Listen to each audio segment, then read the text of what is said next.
The mahogany-paneled boardroom of Patterson Pharmaceuticals hummed with controlled tension as David Patterson adjusted his Armani tie and leaned forward into the quarterly review. At 34, he commanded respect from executives twice his age, his Harvard law degree and razor-sharp business acumen having earned him the unofficial title of heir, apparent to the pharmaceutical empire his father built from nothing. "Revenue projections for Q4 look solid," David said, his voice carrying that particular blend of authority and entitlement that came naturally to those born into privilege. "The new hypertension medication alone should net us $12 million. Across town, in a converted warehouse in Boston's Arts District, Tyler Patterson wiped acrylic paint from his hands with a rag that had seen better days. At 31, he looked nothing like the corporate prince his older brother had become. His jeans were splattered with cerulean blue, his flannel shirt rolled up to reveal arms marked by both paint and the calluses of honest work. The contrast couldn't have been starker, and William Patterson was acutely aware of it. From his corner office on the 42nd floor, the 68-year-old magnate could see both worlds his sons inhabited. David's world of spreadsheets and profit margins, where success was measured in quarterly earnings and market share.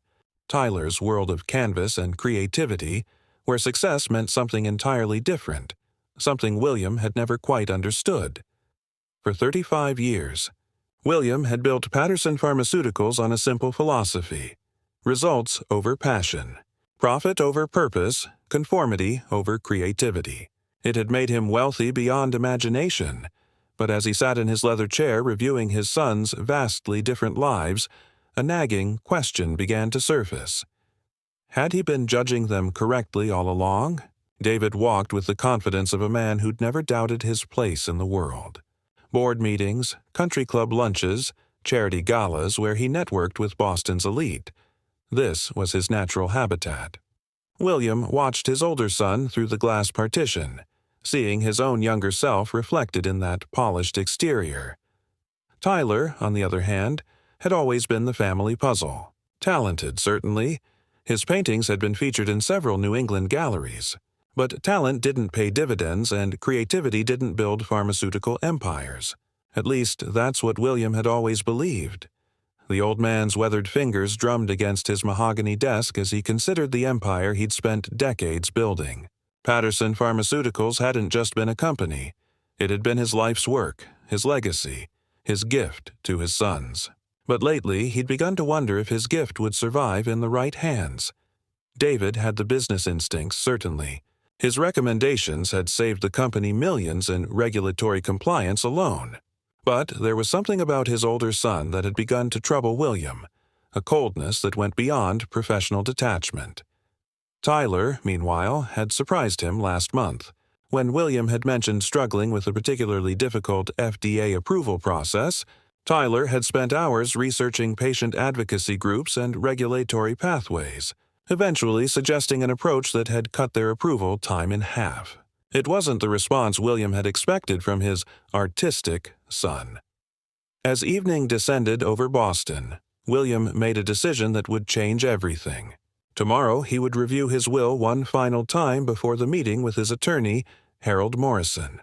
At 68, with a recent mild heart episode serving as a wake-up call, it was time to ensure his legacy landed in the right hands. He had no idea that his legacy was already being manipulated by hands he trusted completely. The city lights began to twinkle below as William gathered his papers, his mind turning over the question that had haunted him for months. When everything was stripped away, the expectations, the assumptions, the roles they'd all played for so long, who were his sons, really? Soon he would find out in ways he never imagined. Harold Morrison's law office on Beacon Hill reeked of old money and older secrets. The 72-year-old attorney had been handling Patterson family affairs for over 2 decades, and his loyalty had always been absolute, until David Patterson made him an offer that redefined the meaning of absolute. $50,000. Harold. Cash. David's voice carried the casual tone of a man ordering lunch, not bribing a family attorney. All you have to do is make a small adjustment to my father's will.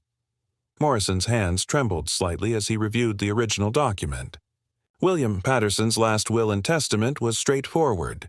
The pharmaceutical empire split equally between his two sons, with additional provisions for Tyler's artistic pursuits and David's business development.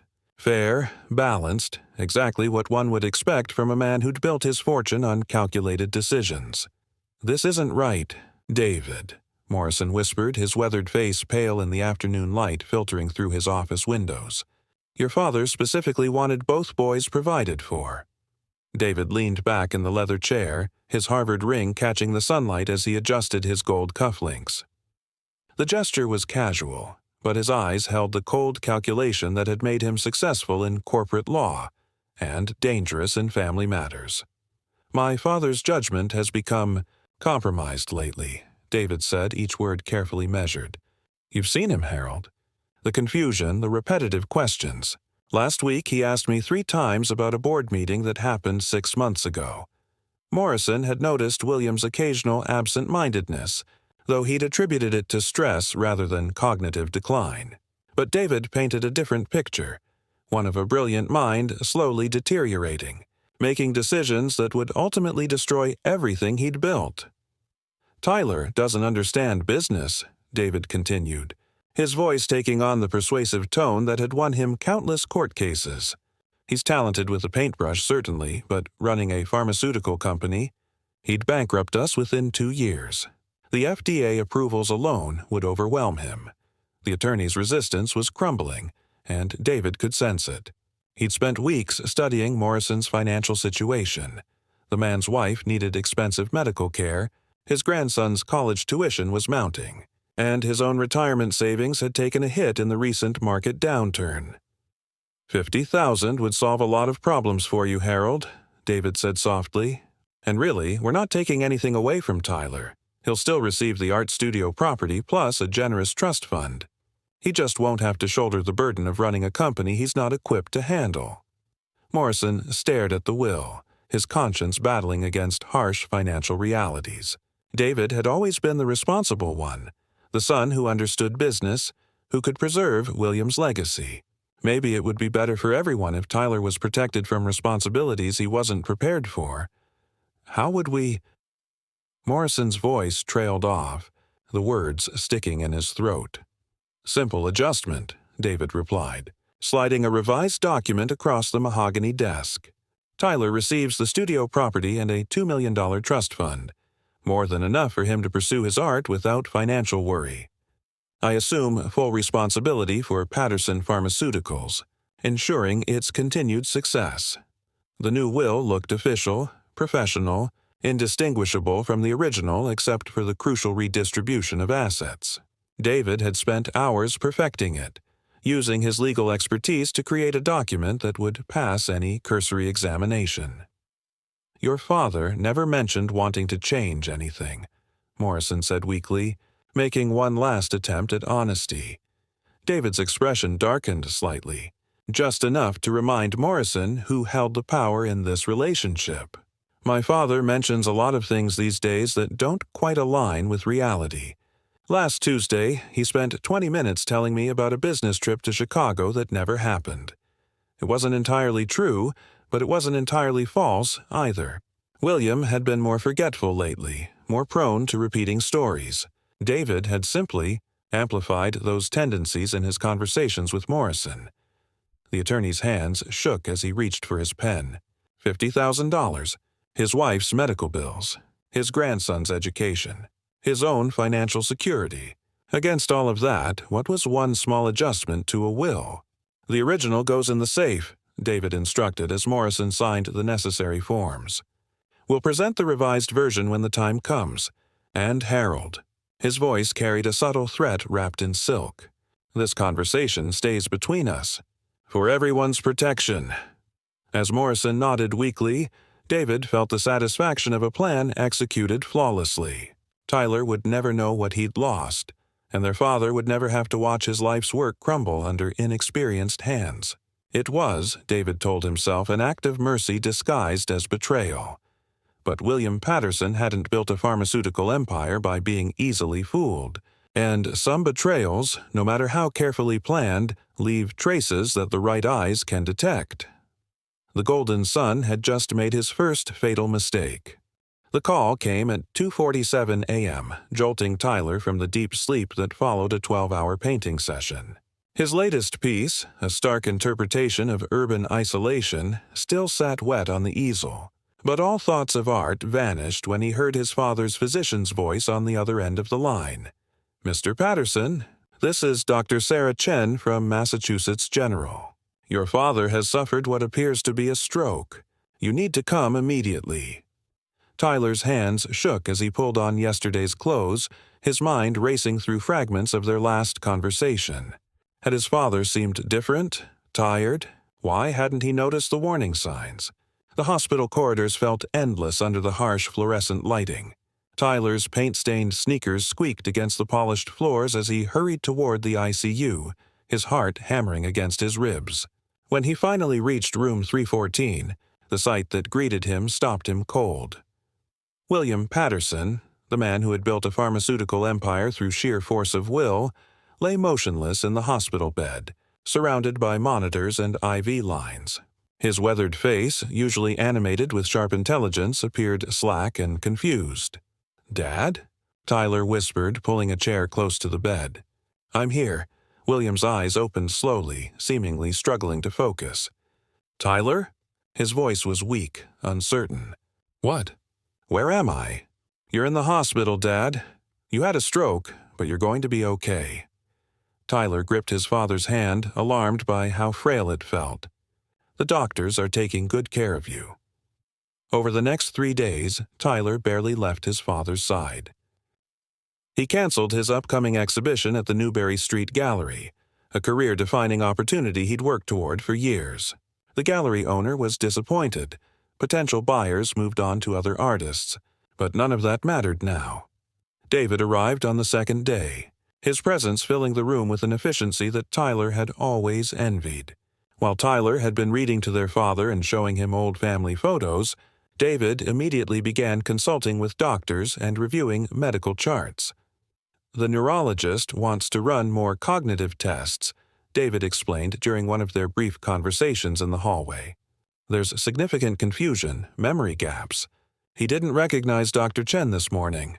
Tyler nodded, his stomach twisting. "But he's improving, right? Yesterday he remembered Mom's birthday." David's expression was carefully neutral. "Tyler, we need to be realistic about his condition. The damage might be more extensive than we initially hoped." But Tyler refused to accept that prognosis.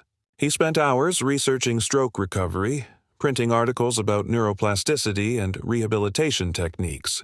He brought his father's favorite classical music, Beethoven's Piano Sonata No. 14, and played it softly during visiting hours.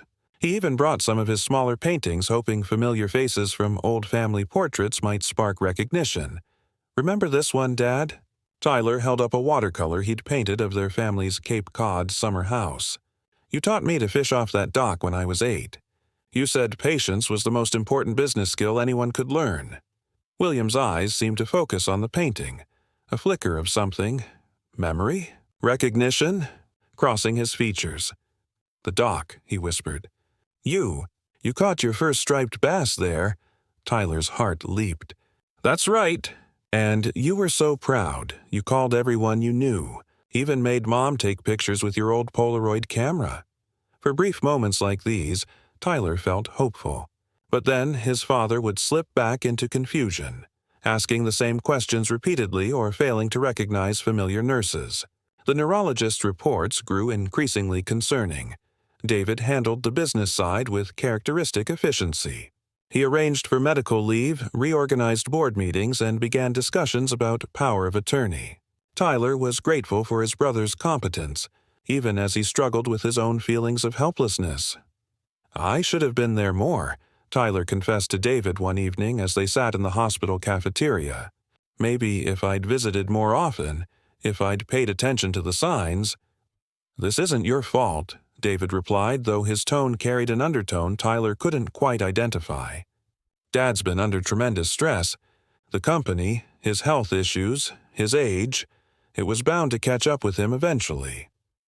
Tyler stared into his coffee, feeling the weight of years of disappointment and missed connections. All those times his father had criticized his career choice, questioned his priorities, suggested he get serious about life, and now they might never have the chance to bridge that gap. "I just want him to know that I care," Tyler said quietly. "That despite everything, despite all our disagreements about my choices, I love him." David studied his younger brother's face, noting the genuine anguish there.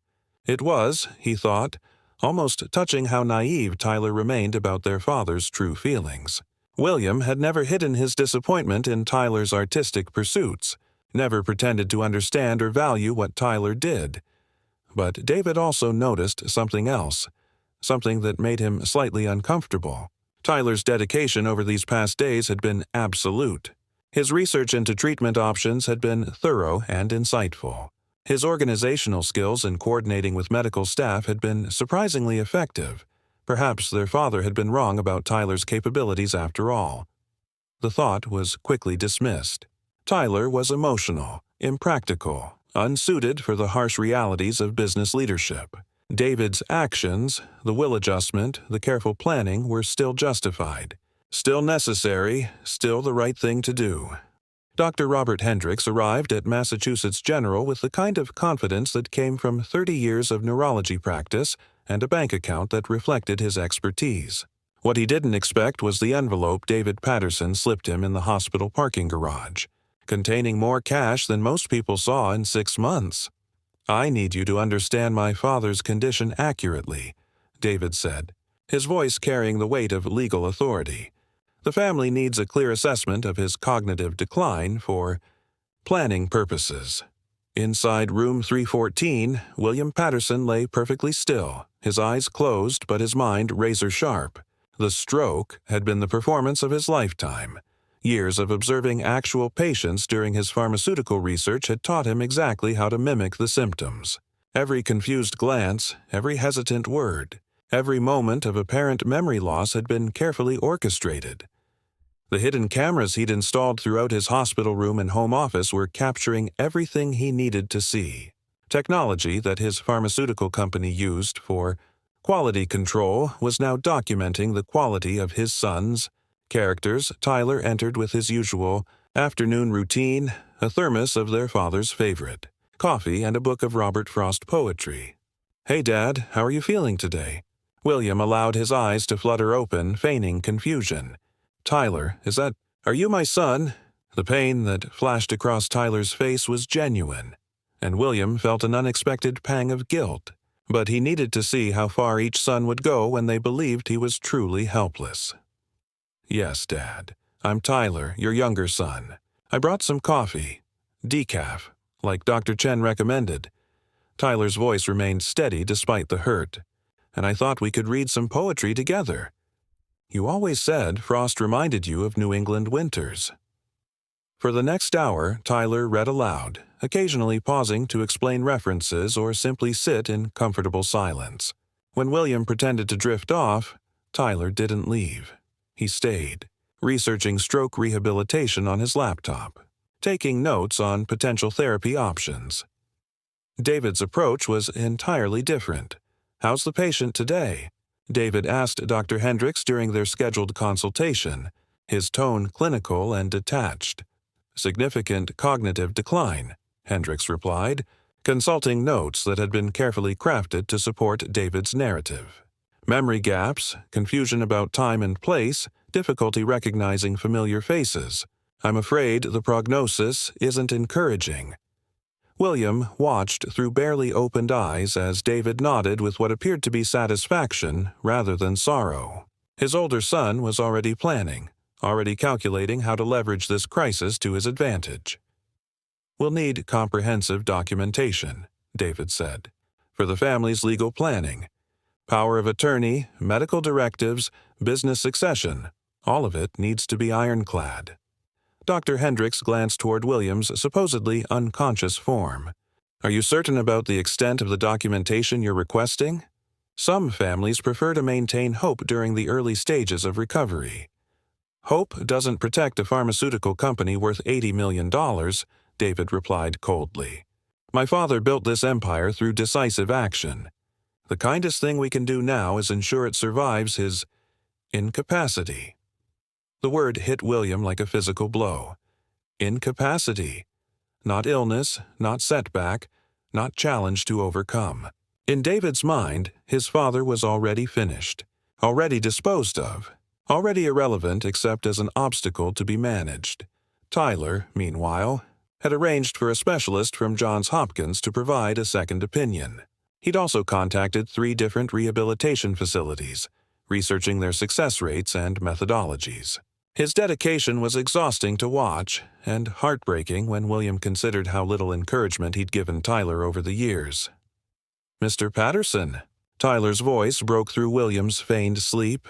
"I know you probably can't hear me clearly right now, but I want you to know something. All those times you said I was wasting my life with art, that I wasn't serious about the future. I heard you. And maybe you were right about some things." William's chest tightened. This wasn't what he'd expected to hear. "But I learned something from watching you build Patterson Pharmaceuticals," Tyler continued. "You taught me that real success isn't just about profit. It's about creating something that helps people. Your medications have saved thousands of lives, Dad. That's not just business success. That's a legacy of healing." Tyler paused, his voice becoming stronger. "I know I'm not the son you wanted me to be. I know David understands the business better than I ever will. But when you recover, I want to find a way to contribute. Maybe there's room in your company for someone who thinks differently, who sees problems from another angle." Through the hidden cameras, William watched his younger son's face. Earnest, determined, surprisingly mature. When had Tyler developed this depth of understanding? When had he started thinking about legacy and contribution rather than just personal expression? David returned that evening with legal documents and a briefcase full of corporate restructuring plans. While Tyler read poetry and researched recovery techniques, David was already dismantling their father's authority, piece by carefully legal piece. "The board needs stability," David explained to Harold Morrison during a hushed phone conversation in the hallway. "If Dad's condition continues to deteriorate, we can't afford corporate uncertainty. The shareholders demand decisive leadership." William realized with crystalline clarity that David wasn't planning for his recovery. He was counting on his permanent incapacity. The will alteration was just the beginning. David intended to use this medical crisis to seize complete control permanently. But Tyler's presence told a different story. Every day, Tyler arrived with renewed hope and practical research. He'd found experimental therapies, connected with other stroke survivors' families, even consulted with art therapists about creative approaches to neurological rehabilitation. The contrast was devastating and illuminating. David saw weakness and opportunity. Tyler saw challenge and possibility. David planned for failure. Tyler fought for recovery. David protected his inheritance. Tyler protected his father. As the monitors beeped softly in the darkness, Williams Patterson began planning his own recovery and his revenge. The conference room at Beacon Hill Medical Associates felt more like a courtroom than a place of healing. David had carefully selected each member of the fraudulent medical board: Dr. Hendricks, Dr. Patricia Walsh from neurology, and Dr. James Morrison, Harold's nephew, conveniently, all of whom shared one crucial characteristic: financial desperation disguised as professional expertise. "Gentlemen." "Lady," David began, his voice carrying the authoritative tone that had made him successful in corporate law. "We're here to discuss my father's unfortunate decline and the family's need for clear medical guidance regarding his competency." Dr. Walsh shifted uncomfortably in her chair. The $50,000 David had transferred to her offshore account would solve her malpractice insurance crisis, but the weight of what she was being asked to do pressed heavily on her conscience. "The neurological assessment shows significant impairment," she said, reading from carefully doctored reports. "Memory formation issues, spatial disorientation, inability to recognize familiar faces consistently." What she didn't mention was that half the assessment had never actually occurred, and the other half had been deliberately misinterpreted to support David's narrative. Meanwhile, at Massachusetts General, Tyler was having a very different conversation with the hospital's chief of neurology, Dr. Elizabeth Chen, Dr. Sarah Chen's sister, and someone David hadn't thought to approach. "I appreciate your dedication to your father," Dr. Chen said, reviewing William's actual medical charts. "But I have to say, some of these reported symptoms don't align with what our staff has observed." Tyler leaned forward, hope flickering in his chest. "What do you mean?" "Nurse Rodriguez mentioned that your father correctly identified her yesterday, asked about her daughter's college plans, specific details that suggest his memory is much sharper than these reports indicate." Dr. Chen frowned at the documentation. There's a disconnect between what's being officially recorded and what's actually happening. Tyler felt a chill that had nothing to do with Boston's autumn weather. "Are you saying someone is misrepresenting his condition?" "I'm saying we should be very careful about any rushed decisions regarding competency or long-term care placement," Dr. Chen replied carefully. "Your father deserves a thorough, unbiased evaluation." But David was already 3 steps ahead, orchestrating the legal framework that would make such evaluations irrelevant. In Harold Morrison's office, the elderly attorney was signing documents with increasingly shaky hands. The network of corruption David had built was impressive in its scope. Medical professionals, legal advisors, even a court clerk who would expedite the competency hearing. "The medical board will convene tomorrow," David explained, spreading papers across Morrison's desk like a general planning a campaign. "Unanimous finding of cognitive incapacity. Tyler will be devastated naturally, but he'll sign the necessary documents to protect Dad from the stress of business decisions." Morrison looked up with rheumy eyes. "And if Tyler refuses to sign?" David's smile was cold as winter in Beacon Hill. "Tyler won't refuse. He loves Dad too much to put him through the trauma of fighting a medical assessment. Besides, I'll frame it as protection. Tyler keeping Dad safe from corporate vultures who might try to exploit his condition." The beauty of David's plan was its emotional manipulation. Tyler's genuine love for their father would become the weapon used against him. Every protective instinct, every moment of concern, would be leveraged to convince Tyler that signing away his inheritance was actually an act of mercy. Back in his hospital room, William lay motionless as Tyler read the afternoon newspaper aloud, his voice catching slightly on the business section. The hidden cameras captured every word, every gesture, every moment of Tyler's unwavering dedication. "Patterson Pharmaceutical stock is up 3 points, Tyler read. "The market seems confident about the company's stability despite your condition." His voice dropped. "I know you can't really understand this right now, Dad, but I want you to know I'm proud of what you built, and I'll do whatever it takes to protect it." William's heart clenched. Tyler wasn't fighting for inheritance, he was fighting for legacy. His younger son understood something David had missed entirely. The company wasn't just wealth, it was purpose. It represented decades of research that had alleviated human suffering, medications that had saved lives, innovation that had pushed medical science forward. David saw Patterson Pharmaceuticals as a prize to be won. Tyler saw it as a trust to be preserved. The irony was devastating. That evening, David made his final preparation, a visit to Tyler's art studio in the converted warehouse. He needed to plant the seeds of doubt, the gentle suggestions that would make Tyler compliant when the medical board delivered its verdict. "I wanted to see your latest work," David said, genuinely admiring a striking portrait of their father from healthier days. "You've really captured something essential about him." Tyler wiped his hands on a paint-stained cloth, surprised by the visit. "Thanks, I've been working on it since this happened, trying to remember him the way he was." "Tyler, we need to talk about tomorrow." David's voice carried carefully modulated concern. "The medical board is going to deliver some difficult news about Dad's prognosis." "Dr. Chen said there might be inconsistencies in his assessment," Tyler replied, hope evident in his voice. "She thinks he might be more aware than the reports suggest." David felt a flicker of concern. Dr. Chen hadn't been part of his carefully constructed network.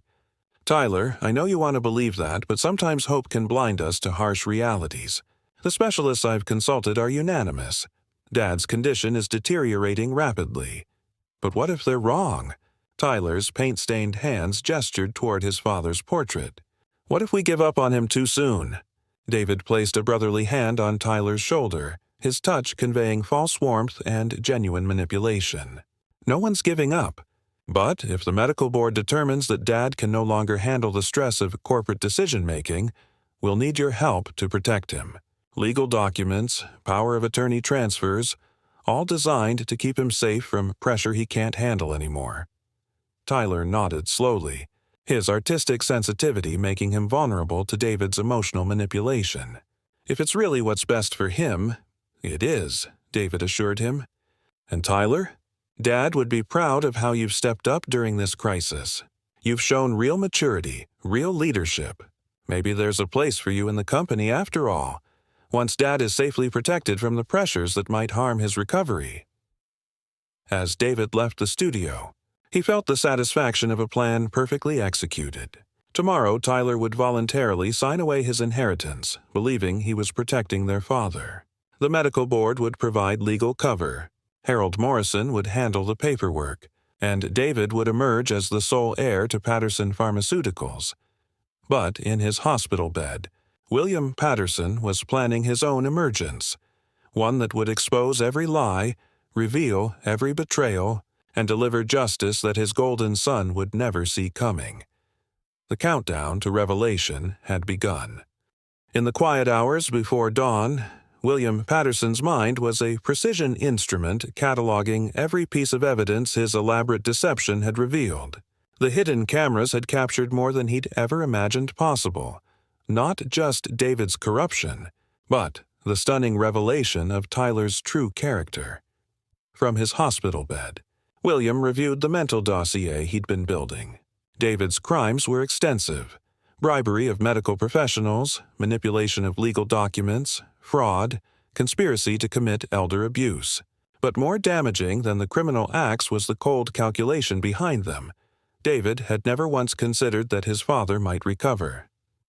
Tyler, meanwhile, had surprised him at every turn. The art studio security footage showed Tyler working late into the night, not on paintings, but on detailed research about pharmaceutical company management during family health crises. He'd identified 3 similar cases where companies had maintained stability through transparent communication and careful interim leadership. Structures. More impressive was Tyler's instinctive understanding of employee psychology. While David focused on control and consolidation, Tyler had quietly reached out to key department heads, ensuring them that the company's research mission would continue regardless of corporate changes. He'd even suggested implementing a patient advocacy program, something William had considered for years but never prioritized. The kid sees the bigger picture, William thought, remembering Tyler's conversation with Dr. Martinez from the Oncology Research Division.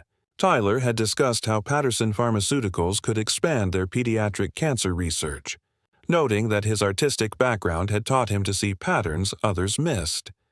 David's business acumen was undeniable. He understood profit margins, regulatory compliance, market positioning, but Tyler understood purpose. He grasped that Patterson Pharmaceuticals wasn't just a corporation. It was a mission to alleviate human suffering through scientific innovation. The contrast was stark in their approaches to the company's employees. David's communications had been about efficiency, cost-cutting, streamlined operations. Tyler's had been about maintaining the research culture that made breakthrough discoveries possible. William watched the footage of Tyler's meeting with Sarah Kim, the lead researcher on their Alzheimer's medication project. Tyler had asked intelligent questions about research timelines, patient trial protocols, and FDA approval processes. But more importantly, he'd asked about the personal impact, how many families would benefit, what it meant to researchers to see their work translated into healing. David would never have asked those questions. The business intelligence William had accumulated was damning in its clarity. David possessed technical competence but lacked emotional intelligence. He understood processes but not people. He could manage a company but couldn't inspire it. Tyler, by contrast, had demonstrated natural leadership qualities that William had completely overlooked. His artistic training had developed pattern recognition skills that translated beautifully to market analysis. His empathy made him intuitively understand customer needs and employee motivations. More critically, Tyler had integrity. Every decision he'd made during this crisis had been motivated by genuine concern for others, their father's well-being, the company's mission, the employees' security. David's decisions had been motivated by personal gain. William's pharmaceutical empire had been built on innovation and ethical research practices. David would preserve the profitability but lose the soul. Tyler would preserve the mission and find new ways to achieve profitability through purpose-driven innovation. The revelation was humbling and infuriating in equal measure. For 30 years, William had valued David's conventional success while dismissing Tyler's unconventional potential. He'd mistaken conformity for competence and creativity for weakness. Tyler's artistic career wasn't a rejection of business principles. It was excellent training for business leadership. Artists learned to see possibilities others missed, to persist through repeated failures, to communicate complex ideas in accessible ways. They understood that true value wasn't just monetary but emotional and spiritual. The hidden microphones had captured Tyler's phone conversation with his gallery representative, declining not just the current exhibition but a lucrative commission that would have established his reputation nationally. "Family comes first," Tyler had said simply. "The art will wait." David would never have made that sacrifice. William's assessment methodology had been ruthless but effective. By removing himself from the equation, by becoming helpless and dependent, he'd seen his son's authentic responses to crisis. David had seen opportunity. Tyler had seen responsibility. The medical board meeting was scheduled for this afternoon. David expected to emerge with complete legal control over Patterson Pharmaceuticals and their father's medical decisions. Tyler would sign documents believing he was protecting his father from stress. But William had one more test to conduct. He reached for the call button, summoning the night nurse with careful timing. When she arrived, he allowed his eyes to focus with apparent difficulty. "Nurse Rodriguez," he said hesitantly, as if struggling to remember. "Yes, Mr. Patterson. How are you feeling?" William let confusion cloud his features. "I'm having trouble remembering things. But I need to ask you something important." He paused as if gathering strength. "My sons have been here.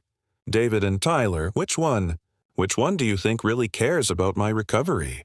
Nurse Rodriguez, who had observed both brothers over the past week, answered without hesitation.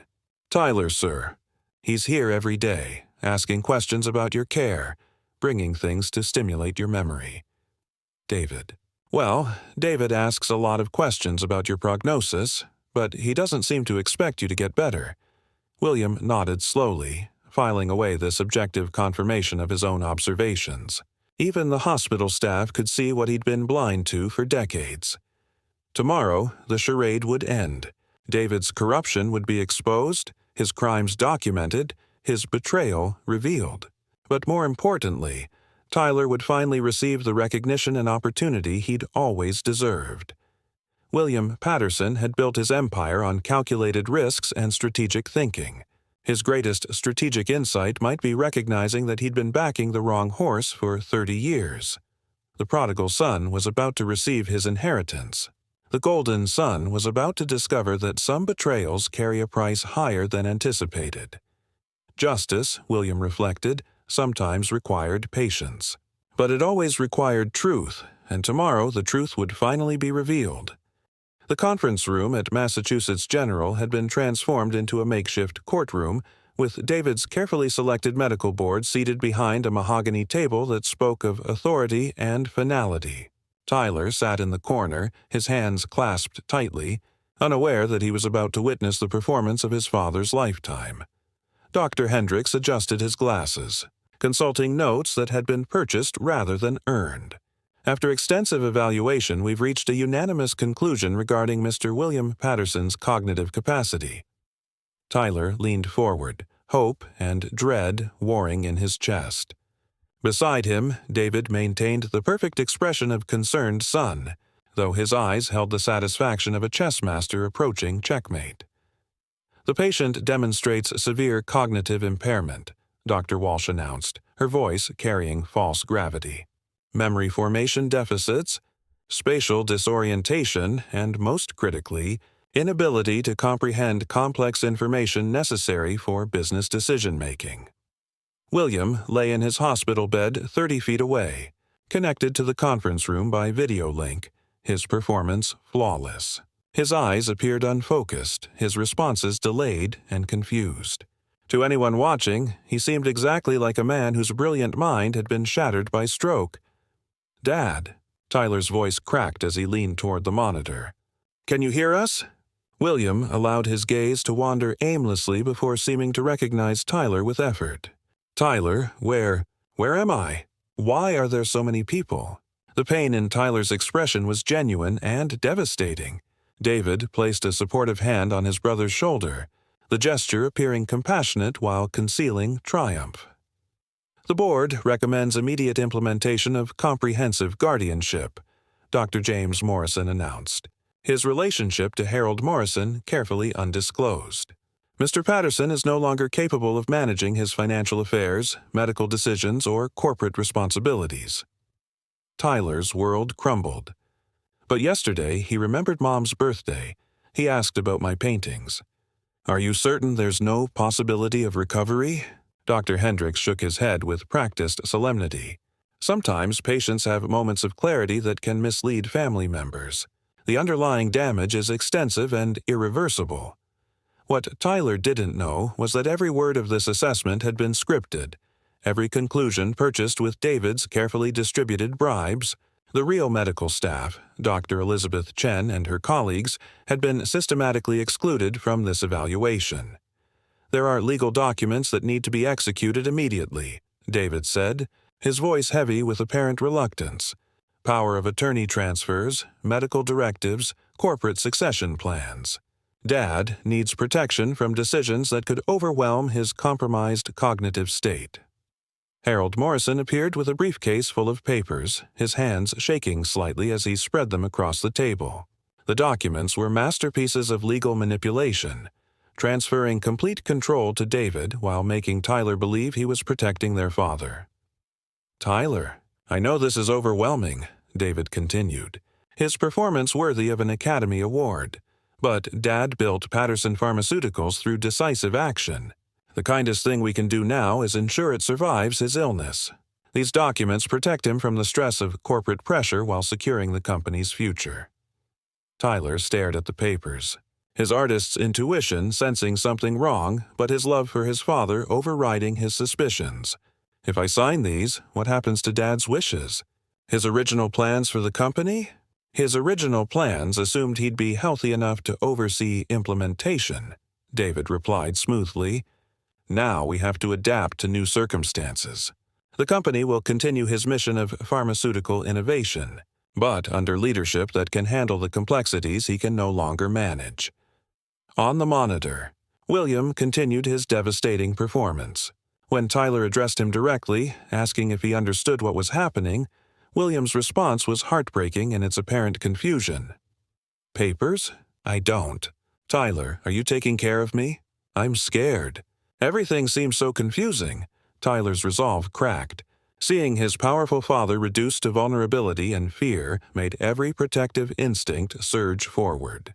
If signing documents would shield his father from additional stress and confusion, how could he refuse? "The corporate succession is straightforward," David explained, sliding papers toward Tyler. "I assume primary responsibility for Patterson Pharmaceuticals, ensuring continuity of operations. You receive the art studio property and a substantial trust fund, more than enough for your artistic pursuits without the burden of corporate management."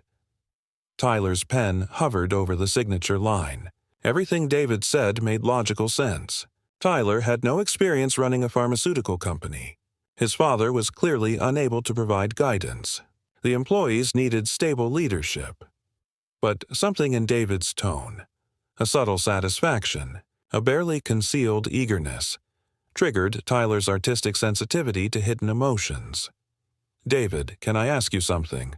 Tyler said slowly. "When Dad recovers, if he recovers, will these arrangements be reversible?" David's pause was microscopic, but Tyler caught it. "Tyler, you heard the medical assessment. The doctors don't expect significant recovery. But if he did recover, hypothetically? The documents include provisions for reassessment," David said carefully. "But we have to be realistic about probabilities." Tyler looked at his father's image on the monitor. William appeared to be struggling to stay awake, his head nodding as if the conversation was exhausting him. Every instinct told Tyler to end his father's suffering by signing the papers. "I just want what's best for him," Tyler whispered. "So do I," David replied, and for the first time, his sincerity was questionable.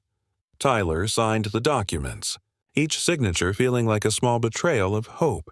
As Harold Morrison gathered the papers, Tyler felt the weight of finality settling over the room. David had won. Patterson Pharmaceuticals was his. The family fortune was his. Their father's legacy was his to control. Tyler would receive enough money to continue his art comfortably, but the empire their father had built would belong entirely to David.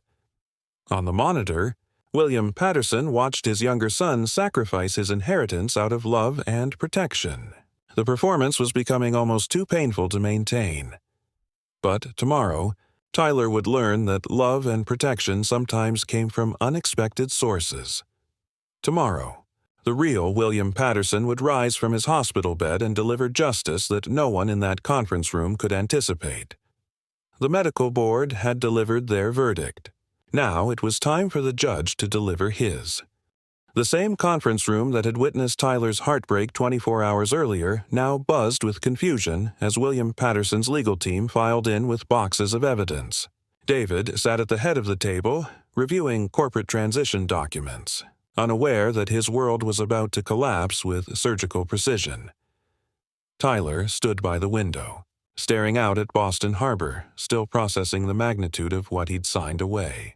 The guilt was eating at him. Had he acted too hastily? Should he have fought harder for his father's recovery?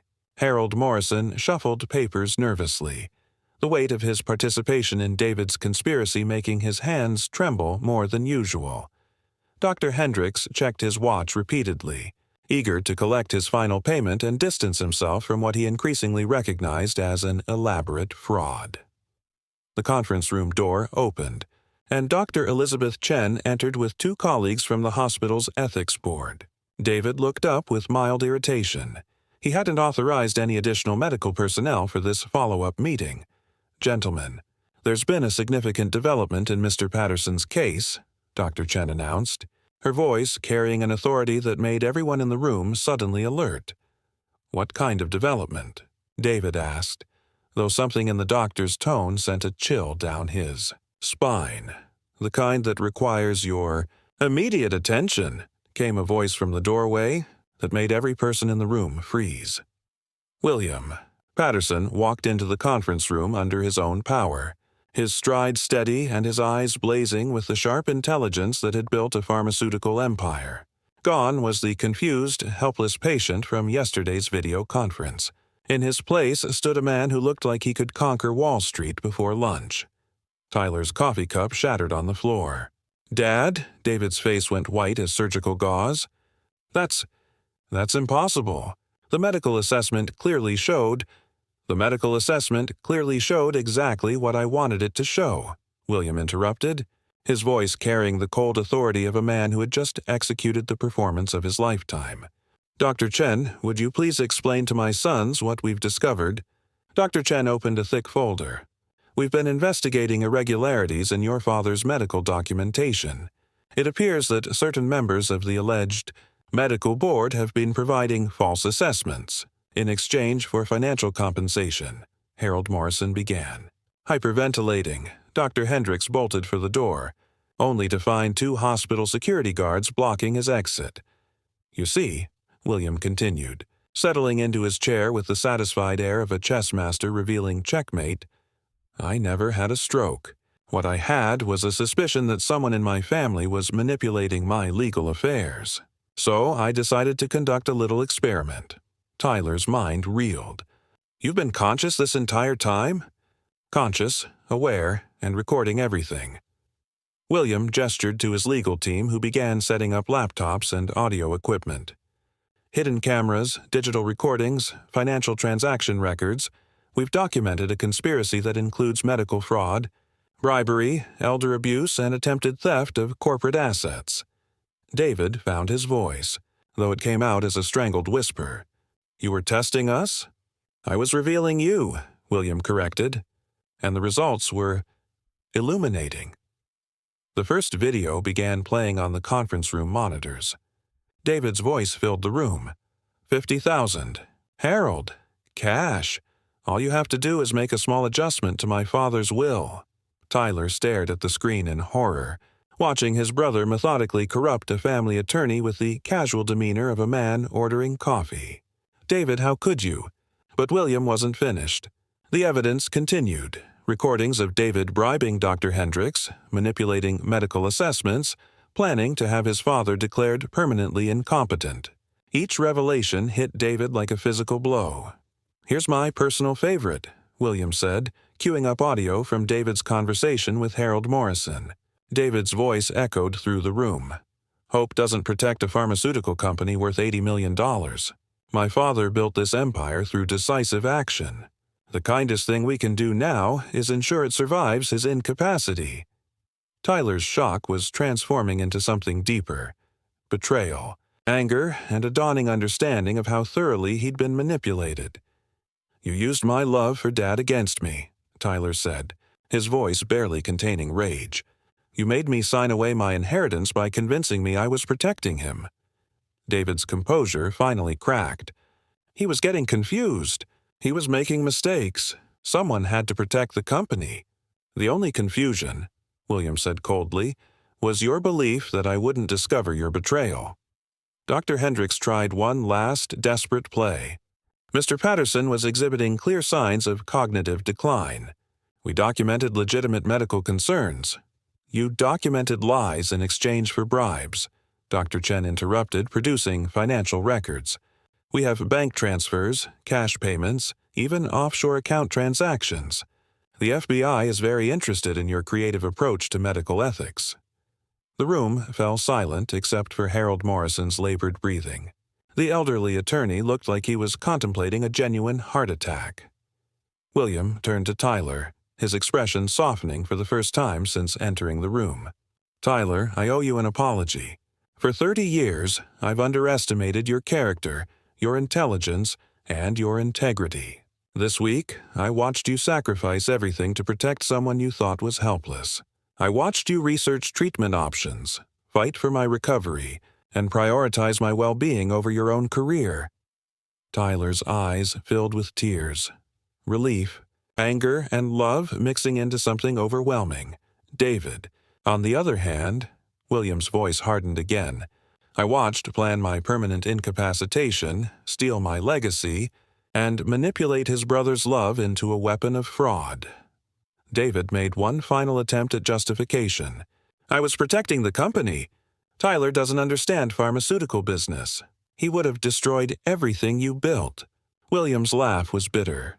Tyler understood the company's mission better than you ever did.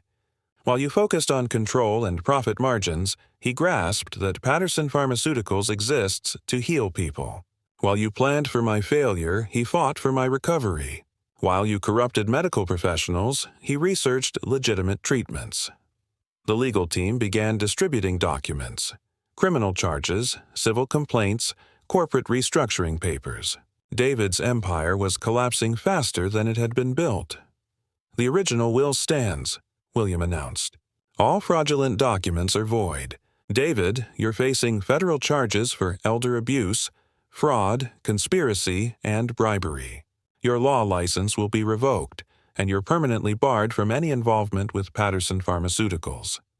David slumped in his chair, the golden sun's golden future tarnishing in real time. William turned to Tyler. If you're willing, I'd like to discuss a partnership.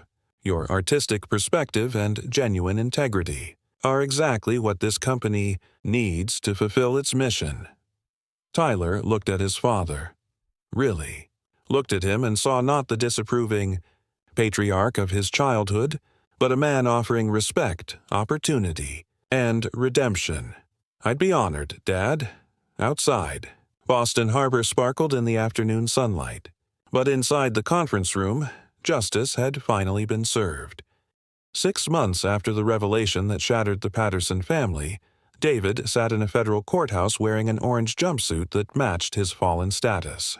The golden son had lost everything: his law license, his inheritance, his freedom, and, most devastatingly, his family's respect. Judge Margaret Sullivan reviewed the sentencing documents with the gravity befitting a case that had made headlines across New England. "Mr. Patterson, you've pleaded guilty to conspiracy to commit fraud, elder abuse, bribery of medical professionals, and attempted theft of corporate assets. The court sentences you to 4 years in federal prison, followed by 3 years of supervised probation." Tyler sat in the gallery, his emotions complex as he watched his brother's final fall from grace. There was no satisfaction in David's destruction, only a profound sadness for what their relationship might have been if David had chosen differently. The aftermath had been swift and merciless. Harold Morrison had received 2 years for his role in the conspiracy, his legal career ending in disgrace. Dr. Hendricks faced both criminal charges and medical board sanctions that would prevent him from practicing medicine again. Dr. Walsh and Dr. James Morrison received suspended sentences in exchange for testimony that helped prosecutors understand the full scope of David's corruption, but the legal consequences were only part of David's punishment. Complete ostracism from the family had proven more devastating than prison time. William had made it clear that David was no longer welcome at family gatherings, company events, or even casual visits. The son, who had once been the pride of Boston's elite social circles, was now persona non grata. Patterson Pharmaceuticals, meanwhile, was experiencing a renaissance under its new leadership structure. William remained as chairman, but Tyler had assumed the role of chief innovation officer, a position that allowed his unique perspective to reshape the company's approach to both research and patient care. "Your artistic background brings something we never knew we needed," William told Tyler during one of their daily strategy meetings. They were reviewing plans for a new patient advocacy program that Tyler had designed based on his understanding of human emotional needs during medical crises. Tyler's first major initiative had been revolutionary in its simplicity. Instead of focusing solely on drug efficacy, Patterson Pharmaceuticals began incorporating patient experience design into their clinical trials. Tyler's artistic eye for human behavior had identified numerous ways to reduce anxiety and improve compliance during treatment protocols. The results were immediate and impressive. Patient satisfaction scores increased by 40%.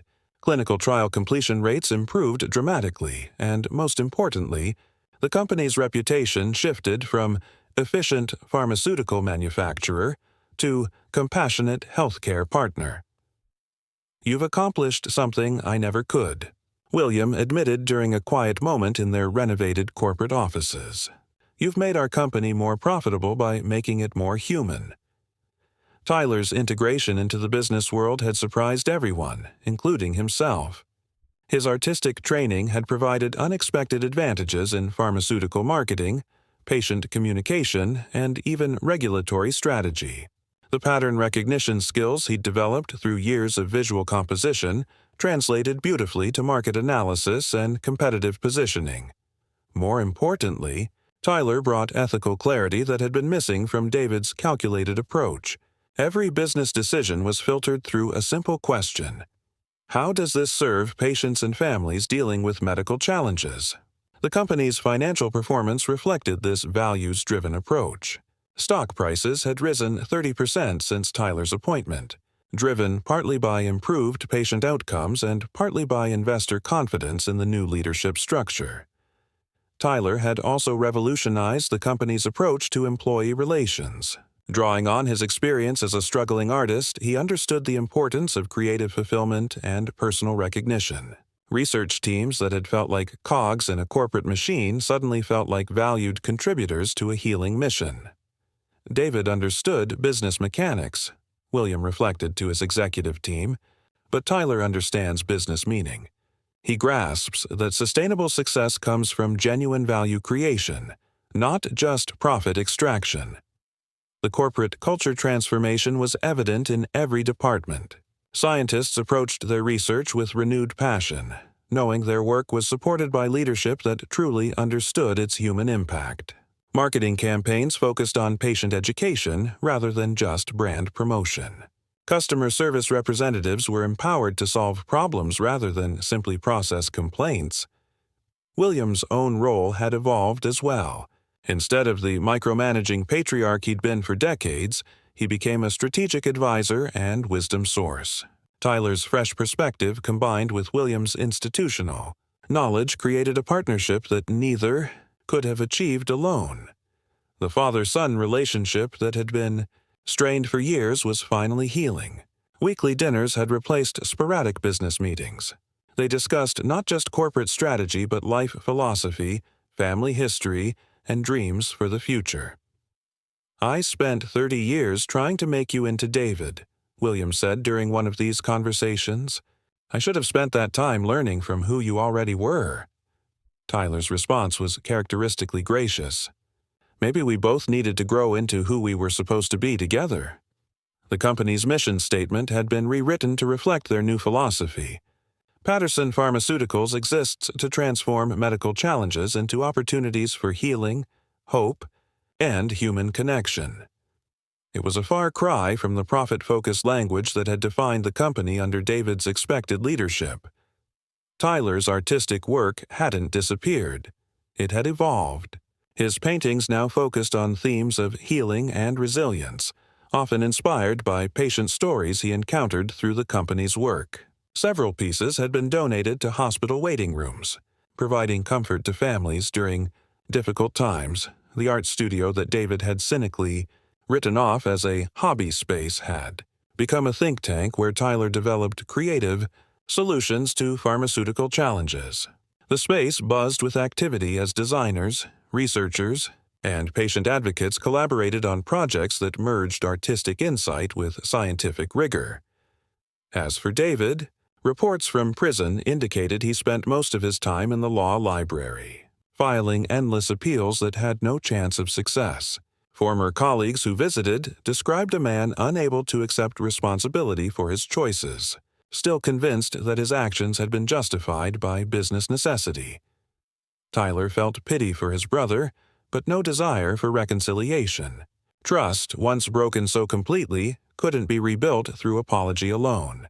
David had demonstrated that his love for family was conditional on personal benefit, a revelation that made any future relationship impossible. The Patterson family legacy was secure, but in hands that David had never expected. Justice had been served not through revenge, but through the simple act of allowing authentic character to determine authentic outcomes. 3 years after David's imprisonment, Patterson Pharmaceuticals stood at the pinnacle of both financial success and industry respect. The company that had once been defined by efficient profit generation had become a beacon of ethical pharmaceutical innovation, proving that doing good and doing well weren't mutually exclusive concepts. Tyler Patterson stood before the floor-to-ceiling windows of his corner office, watching Boston Harbor sparkle in the morning sunlight. At 34, he commanded respect that transcended the pharmaceutical industry. Harvard Business School had invited him to lecture on values-driven leadership, and Fortune magazine had featured him on their cover as the artist who revolutionized corporate America. The transformation had been remarkable by any measure. Under Tyler's innovative leadership, Patterson Pharmaceuticals had launched breakthrough treatments for pediatric cancer, Alzheimer's disease, and rare genetic disorders. But more than the medical advances, Tyler had proven that artistic creativity could enhance rather than hinder business excellence. "The quarterly numbers are extraordinary," Williams said, entering Tyler's office with financial reports that would have impressed even David in his most ambitious projections. Revenue up 42%, patient satisfaction scores at industry-leading levels, and employee retention rates that our competitors can't understand. At 71, William had gracefully transitioned from patriarch to advisor, allowing Tyler's vision to reshape everything he'd built while providing wisdom gleaned from decades of industry experience. Their relationship had evolved into something neither had imagined possible, a genuine partnership based on mutual respect and complementary strengths. Tyler's approach to pharmaceutical development had revolutionized industry standards. Instead of developing medications in isolation, Patterson Pharmaceuticals now collaborated with patients, families, and healthcare providers throughout the entire research process. Tyler's artistic background had taught him that the most powerful solutions emerged when multiple perspectives contributed to creative problem-solving. The company's latest achievement exemplified this philosophy. Tyler had noticed that many elderly patients struggled with complex medication schedules, leading to poor compliance and reduced effectiveness. Instead of accepting this as an inevitable challenge, he'd assembled teams of designers, pharmacists, patients, and caregivers to develop an intuitive medication management system. The result was revolutionary: a color-coded, visually intuitive packaging system that reduced medication errors by 60% while improving patient confidence and independence. The innovation had earned patents, industry awards, and, most importantly, grateful letters from families whose loved ones were managing their health more effectively. "You've created something I never understood was possible," William reflected during one of their weekly strategy sessions. "A company that serves profit by serving people, rather than serving people to generate profit." Tyler's influence extended beyond corporate walls. The Tyler Patterson Foundation, established with a portion of his inheritance, funded art therapy programs in hospitals across New England. His recognition that creativity could accelerate healing had created partnerships between artists and medical professionals that were transforming patient care. The Foundation's flagship program paired established artists with patients dealing with long-term illnesses, creating collaborative artworks that served both therapeutic and artistic purposes. The program had expanded to 12 states, with waiting lists that demonstrated its impact on both patient well-being and artistic community engagement. Tyler's personal life had flourished alongside his professional success. His marriage to Dr. Sarah Chen, the physician who had first questioned David's fraudulent medical assessments, had brought him a partnership that combined his innovative vision with her clinical expertise. Their home was filled with laughter, artwork, and plans for expanding their family. "Sarah keeps me grounded in the medical reality of what we're trying to achieve," Tyler often told colleagues. "She reminds me that behind every statistic and financial projection is a human being hoping for healing." Their first child was expected in the spring, a future that filled both Tyler and William with anticipation for continuing the Patterson legacy through authentic values rather than inherited expectations. David, meanwhile, remained confined to federal prison, his appeals exhausted and his release still 18 months away. Reports from correctional officials indicated he spent his time writing a memoir that blamed his downfall on family betrayal and judicial overreach, a ECC narrative that revealed his continued inability to accept responsibility for his choices. Tyler felt no satisfaction in his brother's ongoing punishment, only sadness for the relationship they might have shared if David had chosen integrity over advantage. But he'd learned that forgiveness didn't require reconciliation, and family loyalty didn't extend to enabling destructive behavior. The pharmaceutical industry had taken notice of Patterson Pharmaceuticals' success, with competitors attempting to replicate their patient-centered approach and values-driven culture. Tyler welcomed the imitation, understanding that widespread adoption of ethical practices would benefit patients far beyond his company's direct reach. "Business schools are studying our model," William observed with pride. "Tyler, you've proven that artistic sensitivity enhances rather than undermines commercial success. You've shown that empathy is a competitive advantage, not a weakness." Tyler's latest initiative involved expanding internationally, bringing Patterson Pharmaceuticals' patient advocacy approach to healthcare systems that had never considered pharmaceutical companies as partners in holistic healing. The expansion plans reflected his belief that good business practices could transcend cultural boundaries while respecting local healthcare traditions. As evening descended over Boston, Tyler walked through the company's research laboratories, greeting scientists whose work was motivated by mission rather than just methodology. The transformation from David's anticipated corporate culture to Tyler's implemented vision was visible in every interaction. Researchers who felt valued, patients who felt heard, and families who felt supported. "You know what I'm most proud of?" William asked as they stood together in the lobby, surrounded by patient letters and artwork from the Foundation's programs. "Not the profits or the awards or the industry recognition. I'm proud that we've built something that makes the world healthier and more beautiful simultaneously." Tyler smiled, remembering the struggling artist he'd been just 3 years earlier, convinced his father would never understand or value his perspective. The journey from rejection to partnership had taught him that authentic success came not from meeting others' expectations, but from exceeding your own potential while serving purposes larger than personal achievement. The Patterson legacy was secure, not because it had been inherited, but because it had been earned through character, creativity, and commitment to healing. Tyler's children would grow up knowing that their grandfather's empire had been transformed by their father's heart, and that true wealth was measured not just in financial returns but in human impact. Outside, Boston Harbor reflected the lights of a city where one family's story of betrayal and redemption had become a testament to the power of authentic leadership and the enduring value of choosing compassion over calculation. The artist had become the executive. The empire had become a mission. The legacy had become true. And that's how William Patterson discovered that sometimes the greatest test of character comes not from success, but from how we treat those we believe can no longer help us. Tyler's genuine love and David's calculated betrayal revealed truths that changed everything. If this story of family betrayal, hidden cameras, and ultimate justice kept you listening until the end, I'd love to hear from you. Drop a comment below and tell me, what would you have done if you were in William's position? Would you have confronted David immediately, or was the elaborate test the right approach?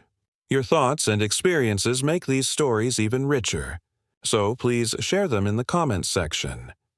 If you enjoyed this tale of the pharmaceutical magnate who outsmarted his scheming son, make sure to hit that subscribe button and ring the notification bell so you never miss our latest stories of family drama, corporate intrigue, and justice served.